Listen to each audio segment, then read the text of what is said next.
Hey everyone, welcome to The Comic Boot, Season 2, Episode 1. We got a new mic, we got a new sound, and we're hoping that this solves so many issues for us, and we hope that you guys enjoy it. We spent $7,000 on this mic.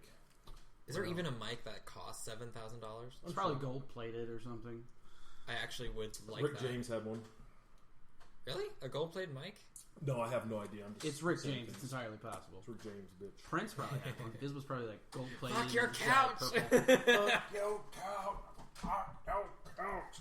Anyway, so welcome to the Comic Boot. We decided that after purchasing a mic officially and kind of going through a new setup, we are out of the dungeon, and we don't have a new studio, but we have a new concept of a studio. Let's put it that way. Yeah, kinda. So we're now roundtabling it.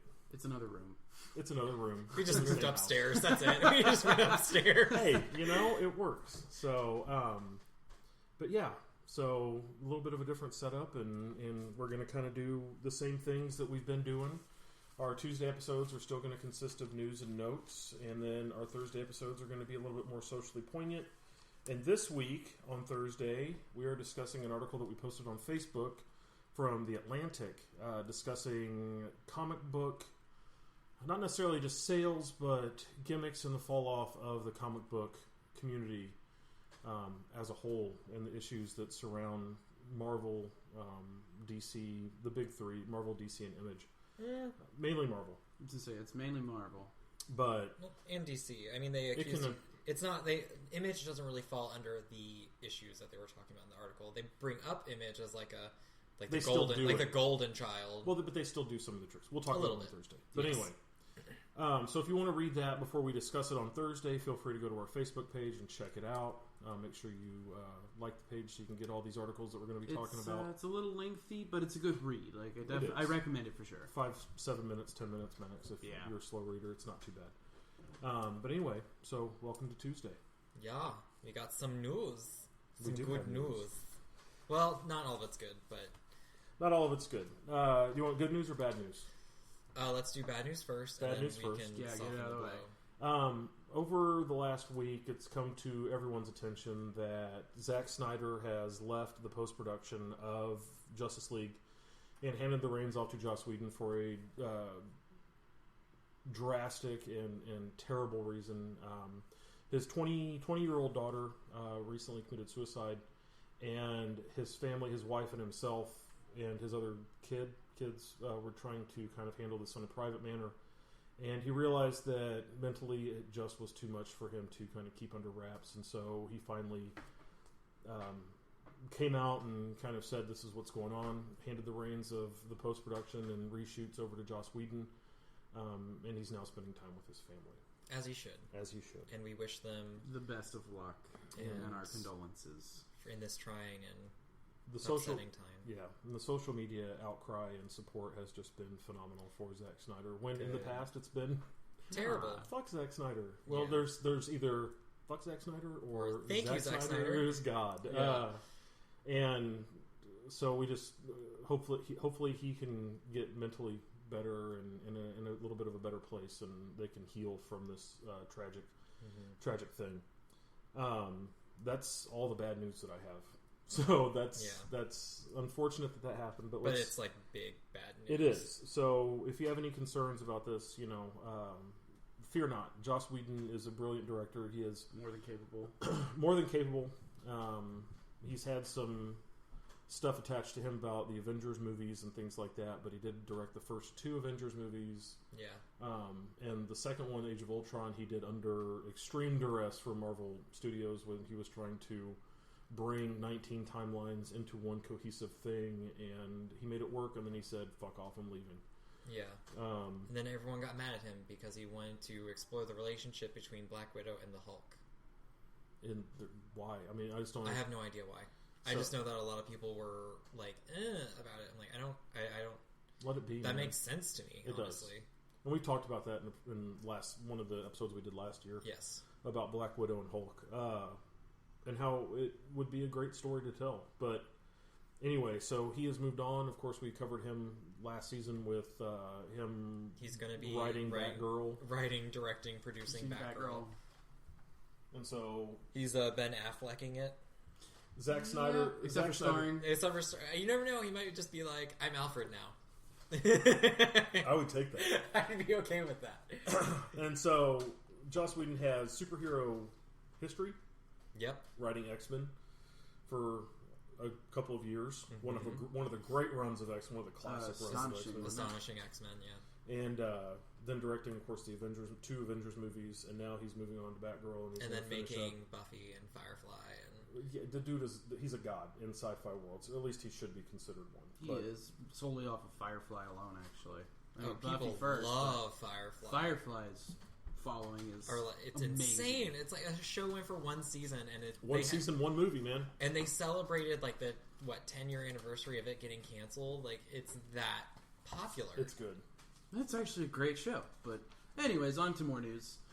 The Button just wrapped up. Yeah, we should hit on that. The Button just wrapped up.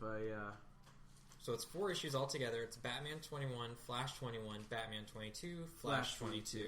And they all have amazing lenticular covers that I managed to get my grubby little hands on all of them. I had no trouble getting those from Cyphers. They had one on hold for me every No, time. neither did I. That the comic podcast that I used to listen to was offering. It's based out of a comic shop, and they sold every cover for all the issues for one lump sum, and then ended up shipping them out after like the last issue was printed. And so you got like the international version and all the lenticulars, and then the regular versions as well. Oh man! But Wait, who is this? Did that? Comic Conspiracy out of California. Oh, okay. Anyway, yeah, I didn't have any issues either, which is good news, or it could be bad news. Because I think my favorite is that Flash 22 lenticular The last cover. one is That one amazing is with Jay Garrick on so- it. Yes, where it's like burning through the like kind of classic Flash Golden Era. Silver Age or Golden Age. Golden Age was Jay. Golden Age Flash, and it's like the modern kind of so good. I actually, my normal version for reading purposes is Yeah. a variant as well, and it's like a sketch variant of Jay crouched, like how his Like he's about to take off running. yeah, and it's the only part of it that's colored is his eyes, the wings, and the bolt on his chest, and it's awesome. That is nice. I'll have to take a picture and show you guys sometime. But I have a spare lenticular of Flash or of Batman 21 because I bought 2 for you that you didn't get one. So maybe we'll figure out something cool we can do with that. Yeah, for sure. Frame it. I'm gonna frame my 4 that I have together in one big frame. See if they'll fit. They have those frames at Hobby Lobby Mm-hmm. that I have with all my hip hop variants downstairs. Yeah. And they protect them really well. They push them together so it kind of presses them like they would if you got them slabbed or whatever. Yeah. But a lot cheaper than slabbing, and not to mention that you can hang them on a wall. Exactly. So kind of nice. But the Button is amazing, and it Do leads you guys want to go over into- storyline from the Button? We can do a pretty quick follow through so we don't. I mean, it just finished up last week, so. Yeah, Well- let's, for those of you who haven't read the Button, basically it's covering the mystery of the Button, that the Batman, The comedian's button. the comedian's little pin or button that he found in the Batcave at the the Rebirth end one-shot. of the Rebirth one shot that kind of launched this whole Rebirth process. So it's Batman and Flash, but Two it starts greatest off, detectives. yeah, or because Batman is the world's greatest detective and Flash works as a homicide detective, and I thought he was a CSI. or that too. Anyways.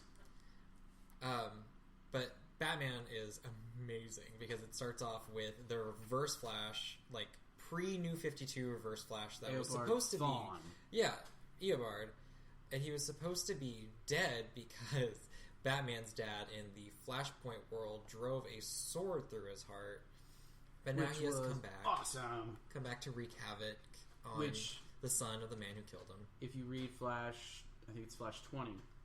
Flash 18 and 19 deals with the discovery that Daniel West, Reverse Flash, is actually dead, and he died a hero's death, trying to save people, working with the Suicide Squad. Yep. And then number 20, the end of it, the last page, and I actually showed it to you guys since you guys had the picture, Yep. is So I don't read Eobard Flash. Thawne, and he was in Bel Rev, Yeah. which means Amanda Waller knew about him. Oh, that's not But surprising. he was in, like, it looked like a big full body cast, but instead of being like plaster. It was like a metal encasement. Because he can't move at all. Yeah, and then he all of a sudden like awoke and he started vibrating and he just got obliterated He got woke. the metal thing. And then he talks about how he's coming for his son, Bruce's or Batman's Thomas's son, yeah. And then it's just this incredible spread of Reverse Flash just beating the hell out of Batman. Well, the best part about that whole thing is that it correlates with a countdown of a hockey game. And so Batman's line where he's like, I just need a minute. Yeah, I just need 1 minute. And I don't need to beat you, I just need 1 minute. Yeah, the whole episode, or the whole issue just counts down that 1 minute. And he knows that the Flash will show up at the end of 1 minute. Yeah. So he gets beat up, and Eobard sees the button, grabs the button, and immediately takes off. Yeah, transported or takes off into the Speed Force to try to find out where the hell this thing came from. And not like 30 seconds later, he comes back as a charred remains. And all he says is, I saw God. And then that takes us into Flash, where... So, there's a lot of Speed Force stuff. Batman meets his dad. Yes, Batman meets Thomas Wayne as Batman, and Thomas Wayne gives Bruce some interesting advice where he says, let the Batman die. Don't do this for me. Don't do this for your mother. Live your life. Let the Batman die. Which will never happen. Absolutely not. Well, it won't, but the way it ends... The way that Flash 22 ends, there's a bat signal in the sky, and Alfred says, "Are you going to get that, sir?" And he just kind of turns around and walks away. Yeah, he hangs his head down in shame. He just doesn't answer it. Yeah, it's never going to happen. There's too many titles with Batman in it that DC will never write out Batman as a character unless they finally give the mantle to Dick. But that'll happen. Well, which is an awesome run, by the way. I would love to see the time actually take place in comic books at some point in time, where Superman gets old, Batman gets old, and then we move on to new Batman, new Superman. It'll take Superman a while to get old. Well, I get that, but I'm just saying, like, how cool would it be if you see something fresher? Yeah, I mean, we have Batman Beyond, and we have the old Bruce Wayne, and then we have Terry McGinnis or whatever. Mm-hmm. But I would love to see the handing of the mantle, and then have that stay for like a 10-year run of Dick Grayson as Batman, or whoever he gives the mantle to, mm-hmm. Or let Damian grow up and let him. I'm just saying, hey, I don't like Damian. Well, it's never going to be. It's never going to be Tim Drake, ever. It's not going to be Jason. Fuck no, he doesn't want anything to do with it. Even though he has a giant red bat on his chest. Yeah, he's part of the family. That's why. Same reason that Batwoman has a bat on her chest. Well, she's the only actual blood relative besides Damian. Now she is. Before that, she wasn't. Yeah. But anyway, so we move. Thomas Wayne gives him that advice. We move on to the next issue. I don't remember what happened in that one. Flash 22 or Batman 22 is Eobard. They're following him through the Speed Force. Some more Speed Force shit. Yeah. So we can probably skip to the very end where Jay Garrick is calling, or Reverse Flash gets. It shows the final destination for Reverse Flash, and he says, "I can feel you." He's like, "I don't think you've." He's like, "You have never dealt with anyone like me before, but I can feel your power in this guy." And you see this blinding blue light show up, and he immediately goes, "Oh shit, I fucked up. Yeah. I fucked up big time." He's like, "Please don't kill me. I don't want to die." And then, of course, then it takes you back to the beginning where they find his charred remains. And Flash and Batman are having trouble through this Speed Force tunnel. And it's like collapsing. The cosmic treadmill's like almost shreds. Time, basically. And they're going through hyper time. And Flash hears a voice call out to him, and Batman says, "Listen to it." He's like, "Follow it." He's like, "I don't know where it's going to take us." He says, "Who cares? We're going to die if we stay here." So then they're saved by Jay Garrick, by pre-52 Jay Garrick, because in the New 52 there was no Justice Society, there was no Jay Garrick, there was no original Dr. Fate, there was no Wildcat, original Green Lantern. All those people were gone.